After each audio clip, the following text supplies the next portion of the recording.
ಕಾಮಿನಿ ಈ ವಾತಾವರಣಕ್ಕೆ ಹೊಸಬಳು ಎಂದು ಅವನಿಗೆ ತಿಳಿದರಿಂದ ಅವನು ಸಮಯ ವ್ಯರ್ಥ ಮಾಡದೆ ತಕ್ಷಣ ಅಲ್ಲಿಗೆ ಕಾರಿನಲ್ಲಿ ಹೋದನು.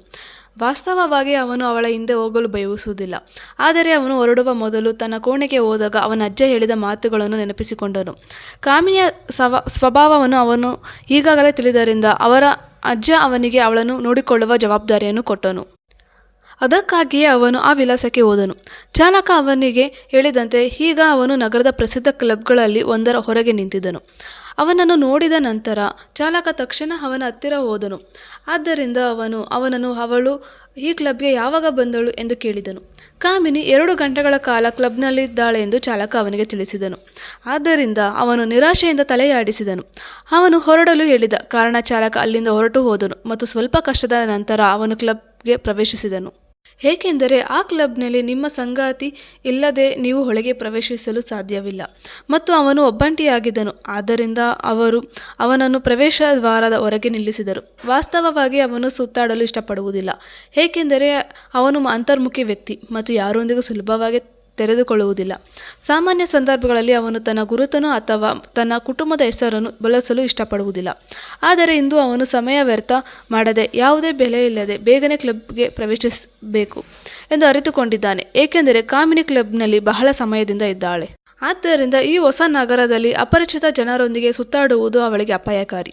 ಅವನ ಹೆಸರಿನ ಮೇಲೆ ಬೇಜವಾಬ್ದಾರಿ ವ್ಯಕ್ತಿಯ ಟ್ಯಾಗ್ ಇರಬಾರದು ಮತ್ತು ಹೆಚ್ಚು ಮುಖ್ಯವಾಗಿ ತನ್ನ ಅಜ್ಜನಿಗೆ ಜವಾಬ್ದಾರಿಯನ್ನು ನೀಡುವ ಮೂಲಕ ನಿರಾಶೆಗೊಳ್ಳುವುದನ್ನು ಅವನು ಬಯಸುವುದಿಲ್ಲ.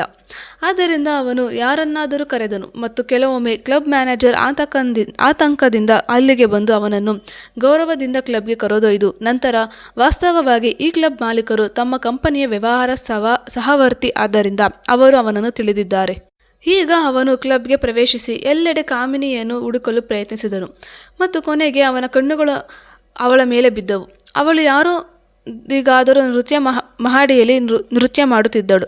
ಆದ್ದರಿಂದ ಅವನು ಅವಳ ಹತ್ತಿರ ಹೋಗಿ ಅವಳ ಕೈಯನ್ನು ಹಿಂದಿನಿಂದ ಹಿಡಿದನು. ಈ ಹಿಡಿತದಿಂದ ಕಾಮಿನಿ ಗಾಬರಿಗೊಂಡು ಕೋಪದಿಂದ ಆ ವ್ಯಕ್ತಿಯನ್ನು ಗದರಿಸುತ್ತಾ ಹಿಂದೆ ತಿರುಗಿದಳು.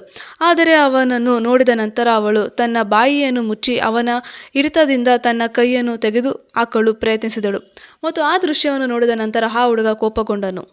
ನಿನಗೆ ಅವಳನ್ನು ಮುಟ್ಟಲು ಎಷ್ಟು ಧೈರ್ಯ? ಆ ಹುಡುಗ ಜೋರಾಗಿ ಕೂಗಿದನು. ಅವನು ಅವನನ್ನು ನಿರ್ಲಕ್ಷಿಸಿ ಕಾಮಿನಿಯನ್ನು ಎಳೆಯಲು ಪ್ರಯತ್ನಿಸುತ್ತಾನೆ. ಆದರೆ ಅವಳು ಅವನೊಂದಿಗೆ ಹೋಗಲು ಬಯಸುವುದಿಲ್ಲ. ಆದರೆ ಅವಳು ಅವನನ್ನು ತಡೆಯಲು ಪ್ರಯತ್ನಿಸುತ್ತಾಳೆ. ಆದರೆ ಅವಳು ಅವನ ಶಕ್ತಿಗೆ ಹೊಂದಿಕೆಯಾಗುವುದಿಲ್ಲ ಮತ್ತು ಸ್ವಯಂಚಾಲಿತವಾಗಿ ಅವನೊಂದಿಗೆ ಎಳೆದಳು. ಆ ಹುಡುಗ ಅವನ ನಡವಳಿಕೆಯಿಂದ ಅವಮಾನಿತನಾಗಿ ಭಾವಿಸಿದನು.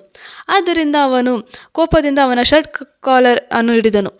ಈಗ ಅವಳ ಕೈಯನ್ನು ಬಿಡಿ, ಇಲ್ಲದಿದ್ದರೆ ನಾನು ನಿನ್ನನ್ನು ಹೊಡೆದು ಸಾಯಿಸುತ್ತೇನೆ. ನಾನು ಯಾರೆಂದು ನಿನಗೆ ತಿಳಿದಿಲ್ಲ? ಆ ಹುಡುಗ ಅದನ್ನು ಉಗ್ರವಾಗಿ ಹೇಳಿದನು ಮತ್ತು ಅವನನ್ನು ಬೆದರಿಸಲು ಪ್ರಯತ್ನಿಸಿದನು.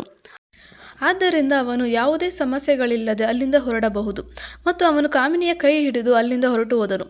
ವಾಸ್ತವವಾಗಿ ಈ ಸಣ್ಣ ವಿಷಯವನ್ನು ಯಾರೂ ಗಮನಿಸಲಿಲ್ಲ, ಏಕೆಂದರೆ ಎಲ್ಲರೂ ತಮ್ಮನ್ನು ತಾವು ಆನಂದಿಸುತ್ತಾ ಮತ್ತು ಜೋರಾಗಿ ಸಂಗೀತವನ್ನು ಆನಂದಿಸುತ್ತಿದ್ದರು. ಈಗ ಅವನು ಡ್ರೈವರ್ ಸೀಟಿನಲ್ಲಿ ಪಕ್ಕದಲ್ಲಿರುವ ಕಾರಿನ ಬಾಗಿಲು ತೆರೆಯುತ್ತಾನೆ ಮತ್ತು ಸ್ವಲ್ಪ ಹೊರಟದ ನಂತರ ಕಾಮಿನಿ ಕೋಪದಿಂದ ತನ್ನ ಸೀಟಿನಲ್ಲಿ ಕುಳಿತು ತನ್ನ ಬಾಲಿಶ ಕೋಪವನ್ನು ಎಸೆಯಲು ಪ್ರಾರಂಭಿಸುತ್ತಾಳೆ. ಆದರೆ ಅವನು ಕಾಮಿನಿಗೆ ಪ್ರತಿಕ್ರಿಯಿಸಲಿಲ್ಲ ಮತ್ತು ಅವಳನ್ನು ನಿರ್ಲಕ್ಷಿಸಿ ಶಾಂತವಾಗಿ ಡ್ರೈವರ್ ಸೀಟಿನಲ್ಲಿ ಕುಳಿತು ಕಾಮಿನಿಯನ್ನು ಒಬ್ಬಂಟಿಯಾಗಿ ಬಿಟ್ಟು ಹೊರಬಂದನು. ಈಗ ಅವರು ಹಿಂತಿರುಗಿದ್ದಾರೆ. ಆದ್ದರಿಂದ ಅವನು ಕಾಮಿನಿಯನ್ನು ಪಾರ್ಕಿಂಗ್ ಸ್ಥಳದಲ್ಲಿ ನಿಲ್ಲಿಸಿದ ನಂತರ ಕಾರನ್ನು ಹೊರಗೆ ಬಂದು ಕಾಮಿನಿಯನ್ನು ಒಬ್ಬಂಟಿಯಾಗಿ ಬಿಟ್ಟು ಹೋಗುತ್ತಾನೆ. ಕೆಲವೊಮ್ಮೆ ಕಾಮಿನಿ ಕೋಣೆಗೆ ಪ್ರವೇಶಿಸಿದ ನಂತರ ಅವನು ಎಲ್ಲಿಯೂ ಇರಲಿಲ್ಲ, ಏಕೆಂದರೆ ಅವನು ಈಗಾಗಲೇ ಊಟದ ಮೇಜಿನ ಮೇಲೆ ಕುಳಿತಿದ್ದನು ಮತ್ತು ಕೆಲಸದಾಕೆ ಊಟದ ಬಗ್ಗೆ ಅವಳಿಗೆ ತಿಳಿಸುತ್ತಾಳೆ. ಆದ್ದರಿಂದ ಕಾಮಿನಿ ಇನ್ನೂ ಹಸಿದದ್ದರಿಂದ ಅವಳು ತಿನ್ನಲು ನಿರ್ಧರಿಸುತ್ತಾಳೆ. ವಾಸ್ತವವಾಗಿ ಕಾಮಿನಿ ಮನೆಯಿಂದ ಹೊರಟು ಹೋದಾಗ ಅವಳು ಮೊದಲು ಶಾಪಿಂಗ್ ಹೋದಳು, ಏಕೆಂದರೆ ಅವಳು ತನ್ನ ಮನಸ್ಥಿತಿಯನ್ನು ಬದಲಾಯಿಸಲು ಬಯಸಿದಳು ಮತ್ತು ಶಾಪಿಂಗ್ ನಂತರ ಅವಳ ಮನಸ್ಥಿತಿ ಉತ್ತಮವಾಯಿತು. ಆದ್ದರಿಂದ ಅವಳು ರೆಸ್ಟೋರೆಂಟ್ಗಳಲ್ಲಿ ತನ್ನ ಮೆಚ್ಚಿನ ಆಹಾರವನ್ನು ಸೇವಿಸಿದಳು. ಅದಾದ ನಂತರ ಅವಳು ವಾಶ್ರೂಮ್ನಲ್ಲಿ ತನ್ನ ಉಡುಪನ್ನು ಬದಲಾಯಿಸಿದಳು ಮತ್ತು ನಂತರ ಸಂತೋಷಕ್ಕಾಗಿ ಕ್ಲಬ್ಗೆ ಹೋದಳು. ಕೆಲವೊಮ್ಮೆ ಅವಳು ಒಬ್ಬಂಟಿಯಾಗಿ ನೃತ್ಯ ಮಾಡುತ್ತಾಳೆ, ಆದರೆ ನಂತರ ಅವಳಿಗೆ ಬಾಯಾರಿಕೆಯಾಗುತ್ತದೆ. ಆದ್ದರಿಂದ ಅವಳು ಪಾನೀಯಗಳಿಗಾಗಿ ಕೌಂಟರ್ ಹೋಗಲು ನಿರ್ಧರಿಸುತ್ತಾಳೆ. ಆದರೆ ಮಧ್ಯದಲ್ಲಿ ಅವಳು ಒಬ್ಬ ಹುಡುಗನನ್ನು ಭೇಟಿಯಾಗಿ ನಂತರ ನೃತ್ಯ ಸಂಗಾತಿಯಾದಳು. ವಾಸ್ತವವಾಗಿ ಆ ಹುಡುಗ ತನ್ನ ಸ್ನೇಹಿತರಿಗಾಗಿ ಕಾಯುತ್ತಾ ಮೂಲೆಯಲ್ಲಿ ಕುಳಿತಿದ್ದನು. ಆದರೆ ಅವನ ಕಣ್ಣುಗಳು ಕಾಮಿನಿಯ ಮೇಲೆ ಬಿದ್ದಾಗ ಆ ಹುಡುಗ ಅವಳಿಂದ ಆಕರ್ಷಿತನಾದನು ಮತ್ತು ಅದಕ್ಕಾಗಿಯೇ ಅವನು ಉದ್ದೇಶಪೂರ್ವಕವಾಗಿ ಅವಳೊಂದಿಗೆ ಡಿಕ್ಕಿ ಹೊಡೆದನು. ಆದ್ದರಿಂದ ಅವನು ಅವಳೊಂದಿಗೆ ಸುಲಭವಾಗಿ ಸಂವಹನ ನಡೆಸಬಹುದು. ವಾಸ್ತವವಾಗಿ ಆ ಹುಡುಗ ಸ್ವಲ್ಪ ಸಮಯದವರೆಗೆ ಅವಳನ್ನು ಗಮನಿಸಿದ ನಂತರ ಅವಳು ಒಬ್ಬಂಟಿಯಾಗಿರುವುದನ್ನು ಗಮನಿಸಿದನು. ಅವನು ಅವಳನ್ನು ನೇರವಾಗಿ ಸಂಪರ್ಕಿಸಲು ಪ್ರಯತ್ನಿಸಿದರೆ ಅವಳು ಅವನನ್ನು ತಪ್ಪಾಗಿ ಅರ್ಥೈಸಿಕೊಳ್ಳುತ್ತಾಳೆ ಎಂದು ಅವನಿಗೆ ತಿಳಿದಿದೆ. ಅದಕ್ಕಾಗಿಯೇ ಅವನು ಅವಳೊಂದಿಗೆ ಮಾತನಾಡಲು ಈ ತಂತ್ರವನ್ನು ಬಳಸಿದನು. ಸ್ವಲ್ಪ ಸಮಯದ ನಂತರ ಅವರಿಬ್ಬರು ಕೆಲವು ಮಾತುಗಳನ್ನು ವಿನಿಮಯ ಮಾಡಿಕೊಂಡು ನಂತರ ನೃತ್ಯ ಮಹಡಿಗೆ ಹೋಗುತ್ತಾರೆ.